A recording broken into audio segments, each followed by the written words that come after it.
এটা নতুন আইন আমাৰ কৰিব লাগে যাতে সবে কম্পালসৰি বিয়া পাতিব লাগে। ৰবিৰাম নাৰ্জাৰী ডাঙৰীয়া বিয়া পাতাই নাই। আমাৰ ট্ৰাইবেল আমাৰ সৰ্বানন্দ সোণোৱাল ডাঙৰীয়া বিয়া নাপাতিলে। ইমান মেধাৱী মানুহৰ বংশ পৰিয়াল কিমান মেধাৱী হ'লে হয়। গতিকে ট্ৰাইবেলৰ ইণ্টেলেকচুৱেল মানুহ কম হোৱাৰ এইবিলাকো কাৰণ। গতিকে ৰবিৰাম নাৰ্জাৰী ডাঙৰীয়াৰ সন্তানে কিমান ইণ্টেলেকচুৱেল হ'লে হয়। গতিকে ট্ৰাইবেলে আজি আগবাঢ়িব নোৱাৰাৰ কথাবিলাক তেনেকুৱা আছে আমাৰ কিছুমান।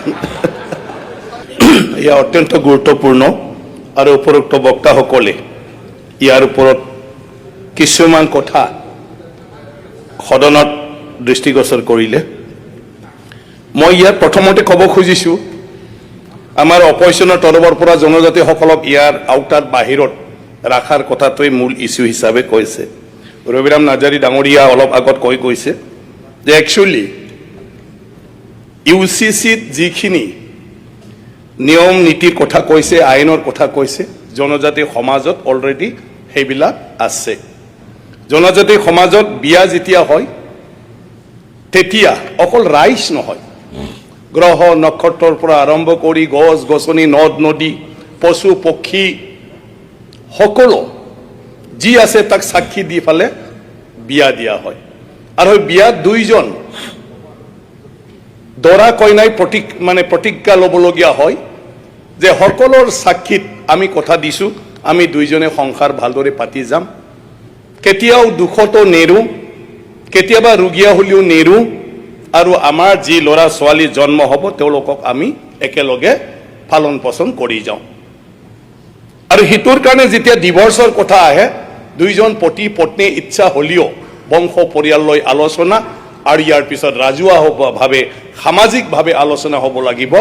আৰু তাত যদি ৰাইজে মনোভূত হয় তেতিয়াহে দুইজন পতি পত্নীয়ে ইচ্ছাকৃতভাৱে হ'লেও বেলেগ থাকিব পাৰে। এই আইন ট্ৰাইবেল সমাজত আছে, হয় সম্পত্তিৰ ক্ষেত্ৰতো আছে, বহু বিবাহৰ ক্ষেত্ৰতো আছে। বহু বিবাহ পাতিব নোৱাৰে, যদি কোনোবাই বহু বিবাহ পাতে সামাজিকভাৱে তাৰ ওপৰত যিখিনি শাস্তি দিবলগীয়া আছে সমাজে কেতিয়াবা বয়কট কৰি দিয়ে, কেতিয়াবা কিবা এটা তেওঁক ক্ষতিপূৰণ কৰিবলৈ দিয়ে, এইখিনি আছে।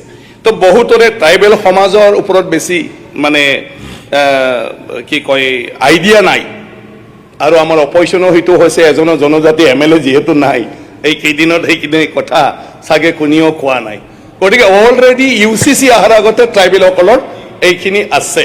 আৰু এইকাৰণে ট্ৰাইবেলসকলক আমি যিটো আগত ভাৱ আছিলে ট্ৰাইবেল মানে তেওঁলোকে একো নিয়ম নীতি নজনাকৈ চলা এটা জাতি, এইটো ভাৱ আমাৰ আগত আছিলে। আৰু সেইটো ভাৱ ট্ৰাইবেলৰ প্ৰতি সেইটো থাকিব নালাগে। ট্ৰাইবেলসকলৰ পৰা বহুত শিকিবলগীয়া হয়। আৰু UCC ট্ৰাইবেলসকলৰে এটা নমুনা। যদি ট্ৰাইবেল সমাজৰ পৰা এইটো কোনোবা নেদেখিলে চাগে এই UCCৰ কথাটো নাভাবিলে হয় যে কিমান ধুনীয়া ছিষ্টেম হৈ আছে। হয়, এটা নতুন আইন আমাৰ কৰিব লাগে যাতে সবে কম্পালসৰি বিয়া পাতিব লাগে। ৰবিৰাম নাৰ্জাৰী ডাঙৰীয়া বিয়া পাতাই নাই। আমাৰ ট্ৰাইবেল আমাৰ সৰ্বানন্দ সোণোৱাল ডাঙৰীয়া বিয়া নাপাতিলে। ইমান মেধাৱী মানুহৰ বংশ পৰিয়াল কিমান মেধাৱী হ'লে হয়। গতিকে ট্ৰাইবেলৰ ইণ্টেলেকচুৱেল মানুহ কম হোৱাৰ এইবিলাকো কাৰণ। গতিকে ৰবিৰাম নাৰ্জাৰী ডাঙৰীয়াৰ সন্তানে কিমান ইণ্টেলেকচুৱেল হ'লে হয়। গতিকে ট্ৰাইবেলে আজি আগবাঢ়িব নোৱাৰাৰ কথাবিলাক তেনেকুৱা আছে আমাৰ কিছুমান। তো এইটো লৈ ফালে আমাৰ সদনত ভুল বুজিব নালাগে।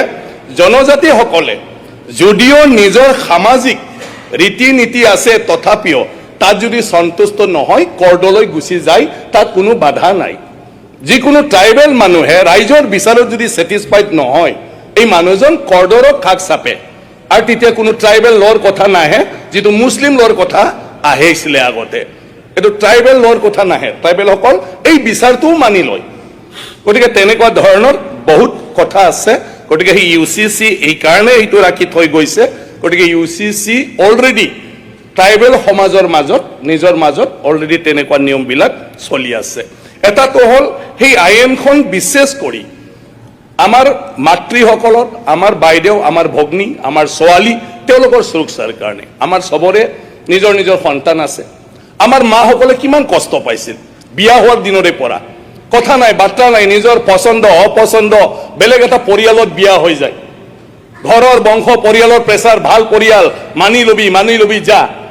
বিয়া হৈ যোৱাৰ দিনৰ পৰা চবে জকাই কইনাৰ তামোল খাব এইফালে কইনাৰ অন্তৰত কি হৈ আছে ঘৰখনৰ মানুহখিনি এৰি আহাত মা দেউতাক এৰি আহাত নতুন পৰিয়ালৰ লগত মিলিবলৈ যোৱাত এই কথা আমি কোনেও নাভাবো কইনাৰ তামোল খাম কইনাৰ চাহ খাওঁ কইনা বনোৱা ভাত খাওঁ কইনাজনী দেখোন একদম এক্সপ্ৰেছ গাড়ী কইনা দেখোন তেনেকুৱা কিন্তু সেইদিনা আমি কেতিয়াবা কোনোবা ভাবেনে এই কইনাজনীৰ অন্তৰত কি চলি আছে আমি কেতিয়াও নাভাবো ইয়াৰ পিছতো সদায় বিভিন্ন ধৰণৰ বচ্চনা মাকে দেউতাকে যেতিয়া কইনাৰ ঘৰত যাব যাৰ ছোৱালী আছে হয়তো গম পাব কোনোবা গম পাইছে কাৰ ঘৰত সোমাব ছোৱালীৰ ঘৰত যেতিয়া সোমাই তেতিয়াও বাহিৰত কোনোবাই ক'ব লগাই দিলে চাগে আমি কি লগাই দিলে এইটোৱে চলি থাকে আৰু ইয়াৰ পিছত যদি বিবাহ বিচ্ছেদ হয় ইয়াৰ পিছত যদি তেওঁ ভাই ককাই যদি ভাল নহয় যে তুমিতো বিয়া হৈ যোৱা আমাৰ ঘৰত থাকিব নোৱাৰে আমি তোমাক একো দিব নোৱাৰে তেতিয়া তাৰ অৱস্থা কি হ'ব যিজন আমাৰ মৰমৰ ছোৱালী আমাতকৈ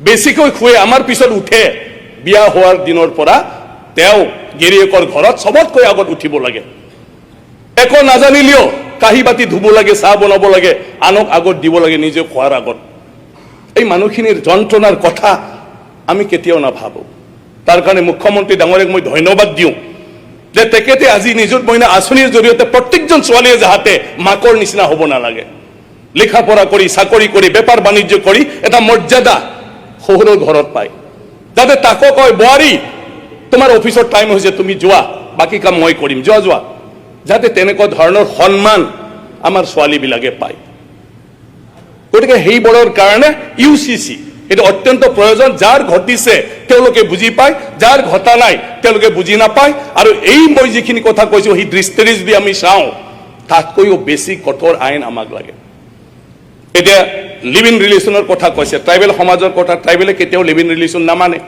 আজি যদি ক'ৰবাত কোনোবা ছোৱালী ল'ৰা ক'ৰবাত থাকে যে এওঁলোকে গাঁৱত বিচাৰ হৈছে শাস্তি পাইছে গতিকে এইটো কিমান ভয়ানক লিভ ইন ৰিলেশ্যনটো এজনী ছোৱালী এবাৰ মোৰ ওচৰত আহিছে তাই লিভ ইন ৰিলেশ্যন ইয়াৰ পিছত ব্ৰেকআপ হৈ গ'ল এটা তাই ক্ষতিপূৰণ লাগিছিলে কিন্তু আমাৰ নিয়মেই নাই কোনো প্ৰমাণেই নাই আৰু সমাজৰ আগত কৈ ল'বও নোৱাৰে কেনেকুৱা হ'ব এতিয়া বাধ্যকতা হ'ল তুমি মন্দিৰত বিয়া নাপাতিলেও তুমি যদি সামাজিক নিয়মত বিয়া নাপাতিলেও এটলিষ্ট ৰেজিষ্ট্ৰেশ্যন এটা থাকিব সেইটোৰ দ্বাৰা আইনৰ সহায় পাব যেতিয়া তেওঁৰ বিয়া দিনটো আহিব গতিকে সেইটোৰ কাৰণে অপজিশ্যনৰ সকলোকে মই অনুৰোধ কৰিছোঁ এই দিশত চাওক আমাৰ যি হ'ল কিন্তু বাকী আহি থকা জেনেৰেশ্যন যাতে তেনেকুৱা ধৰণৰ সমস্যাৰ সন্মুখীন নহয় সেই কথাটো আমি চবে ভাবিব লাগিব ইয়াত আমাৰ কথাবিলাক এনেকুৱা হৈ আছে বিয়া পাতিছে কোনোবা মানে বেছিকৈ বিয়া পাতিছে কিন্তু বেছিকৈ বিয়া পাতিলেও সুখটো ক'ত থাকিব সুখটো নাই দুখে বেছি কিন্তু আমি সেইটোকে হিৰো বুলি ভাবি লয় এইটো এটা কালচাৰ এনেকুৱা ধৰণৰ চলি আহি আছে কিন্তু এইটো সমৰ্থনযোগ্য নহয় বেছি বিয়া পাতিলে যে ই বিৰাট ক্ষমতাশালী হ'ব এইটো নহয় কিন্তু আগৰ চিন্তা আজিৰ পৰা সেইটো যাতে নহয় আৰু বাকীখিনি মানুহ সুৰক্ষিত হয় আমাৰ সমাজত এটা ডিসিপ্লিন থাকক আমি এটা উদাহৰণ হওক অসমে আমি সেইটোই চাব লাগে যে অসম এটা উদাহৰণ যে এই অসমত তেনেকুৱা ধৰণৰ ঘটনা নঘটে আৰু প্ৰত্যেকজন মহিলাৰ মানে মানুহৰ সন্মান অসমত সবে দিয়ে এইটো যাতে হয় গতিকে মই ইউচিচি সম্পূৰ্ণভাৱে সমৰ্থন জনাইছো স্পিকাৰ ডাঙৰীয়া বেল বজাব খুজি আছে হ'ব কিন্তু ট্ৰাইবেলে সেইটো আওতাত নপৰে যিমান ইচ্ছা ক'ব পাৰে ট্ৰাইবেলে এইটো আপোনাৰ ৰুলত আছে নেকি চাই ল'ব ট্ৰাইবেলৰ টাইম লিমিট নাথাকে গতিকে আপুনি বেল বজাব নালাগে তথাপি আনি ক'ব লাগে কাৰণে এইখিনি ক'লো আৰু মই আশা ৰাখিছো সবে সৰ্বসন্মতিক্ৰমে অপজিশ্যনো যাতে ফুল্লি সমৰ্থন কৰি আজি ইউচিচি পাছ কৰি এইখিনি কৈ মোৰ বক্তব্য সামৰণি মাৰিলোঁ ধন্যবাদ থ্যাংক ইউ কমলাক্ষ ৰিপ্ৰকাশ ধন্যবাদ ভিডিঅ'টো সম্পূৰ্ণ কৰি চোৱাৰ বাবে আৰু এনেকুৱা ধৰণৰ ভিডিঅ' নিত পাই থাকিবলৈ চেনেলটো ছাবস্ক্ৰাইব কৰি ভিডিঅ'টো এটা লাইক কৰি দিব লগতে এটা হাইপো কৰিব ধন্যবাদ পুনৰ লগ পাম অন্য এটা ভিডিঅ'ত আজিলৈ ইমানেই